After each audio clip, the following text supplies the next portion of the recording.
kabiyahe, nagluluto tayo ngayon ng mani. Yung tinatawag nilang maning hubad kasi wala siyang damit. Kaya hubad siya. Ayan.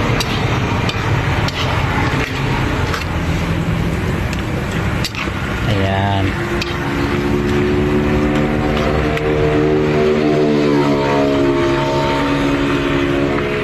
Ayun mga kabiyahe, nagluluto tayo ng tinatawag nilang maning hubad kasi wala siyang damit. Ayan. At mamaya papakita ko sa inyo yung lulutuin naman natin is yung maning may damit naman, yung may balat.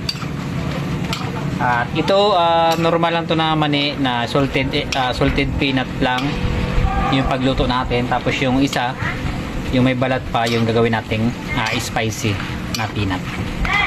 Ayan, kailangan natin magdagdag ng sideline dito sa ating tindahan kasi sayang rin dahil hindi lahat binigyan ng pagkakataon para makapagtinda dito sa National Highway. Kaya ano natin to, grab na natin yung chance na makapagtinda tayo ng anything na pagkakakitaan basta marangal lang mga kabiyahe. Ayan. Hindi lahat kasi binibigyan ng pagkakataon na makapagtinda dito sa harap mga kabiyahe sa National Highway. Kaya ayan, grab na natin yung opportunity na makapagtinda tayo dito. Ayan, kahit ano mga kabiyahe basta marangal na ito mga kabiyahe. Pag niluto nyo pala ito, bali tips ko lang sa inyo, ayan, tip na naman. Pag kumukulo na yung mainit yung mantika, ilagay nyo na yung mani, tapos isabay nyo na po yung mga hiniwa nyo na bawang, kasabay siya ng mani. Ang palatandaan nyo po na luto na yung mani is brownish na yung bawang. Ayun po yung technique dyan. At huwag nyo unahin gisa yung bawang kasi masusunog at masusunog yan kasi mainit yan yung mani at mainit yung mantika. Kaya kailangan sabay yung mani at yung mantika para pag nag brownish na yung mantika, meaning luto na po yan siya. Ayan, papakita ko naman sa inyo mamaya yung pagluto ng maning may balat. Ayan mga kabiyahe, nakita nyo kulay brown na yung mani at yung bawang. Ayan, hindi na pala tandaan na luto na yung mani. At inahon na natin, tapos kalukaluin lang natin muna bago natin siya i-drain dito sa ating strainer. Ayan, lagyan natin dyan mga kabiyahe.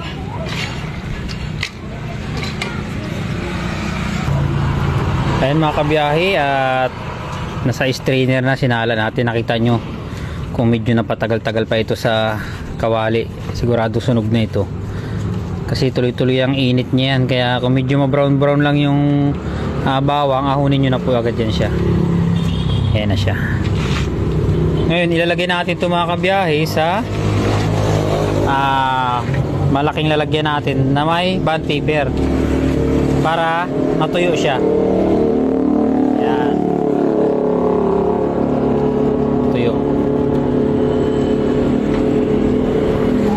Ayan, para matuyo siya. Nagba-brown-brown na nga oh. Sana hindi na sunog. Titikman din natin yun siya mamaya. Kalat na natin. Ayan, para mahigop niya yung mantika bago natin siya i-repack. Ngayon maganda ilagay ito dito mga kabiyahe is iodized salt para medyo pino at dumikit siya sa mani. Huwag po kayo maglalagay ng bitchin na kasi kawawa naman yung kakain. Kasi minsan may nakikita ako naglalagay ng bitchin. May maraming sensitive na tao, ayaw talaga nila yung bitchin. At tignan yung mga kabiyahe, kanina brown brown lang ito, ngayon toasted na yung bawang.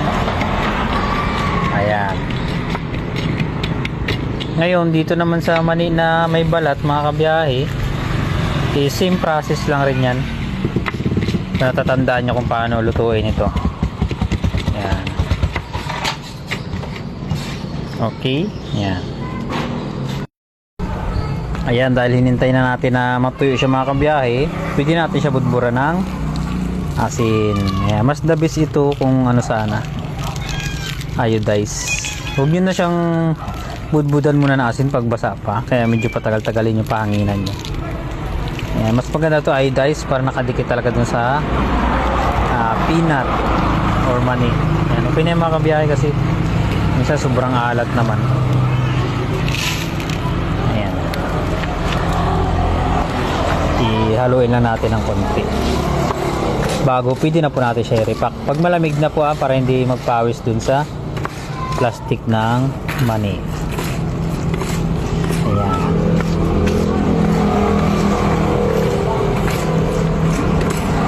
Ay mga kabiyahe, same process lang rin naman yung may mani na may balat. At ayan. Okay.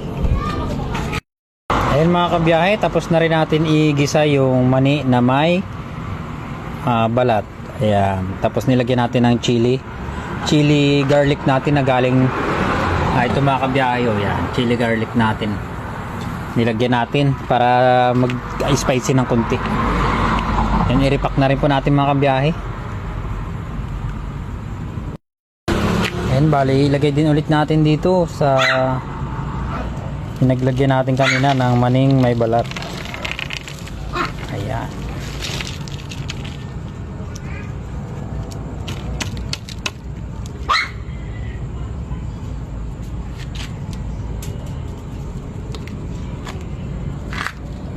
Ayan, makita nyo mga kabiyahe, at brown na rin yung kanyang bawang. Ayan. Ikalat lang natin ulit para mahigop niya yung mantika, para matuyo siya bago natin lagyan ulit ng asin.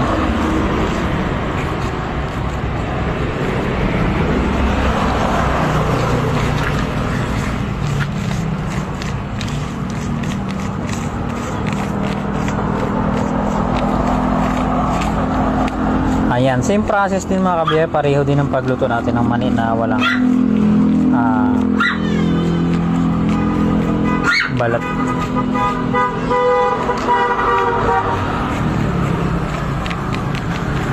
Ayan. Alright, at ayan, na-repack na natin. At nakagawa tayo ng 1, 2, 3, 4, 5, 6, 7, 8, 9, 10, 11, 12, 13 14 pieces mga kabiyahe sa tag 50 ang bili natin dito nung hilaw pa. Bali 14 pieces, sabihin natin is 10 ito isa mga kabiyahe. 140 minus 55. Bali meron tayong ilan ba? 85. 85. May 85 tayo na tubo dito sa mani. O sabihin na lang natin 5 pisong asin, 80 na lang. Plus yung mantika. Yung mantika kasi mga kabiyahe, magagamit pa natin yan. Dito nagamit din natin. Sabihin na lang natin 80. Ayan, tubo tayo ng 160. Ayan. Yan, ganun lang mga kabiyahe. Simple lang maghanap buhay. Ayan. Ayan mga kabiyahe, ganyan po magluto ng mani. May balat man siya or maning hubad, parehas lang po yan. At ayan, sana kung nagustuhan nyo yung video ko, ayan, kahit wag nyo na i-share, click lang ng reaction button and pa-comment na lang po. Thank you and ayan, have a good day. Ayan, sarap.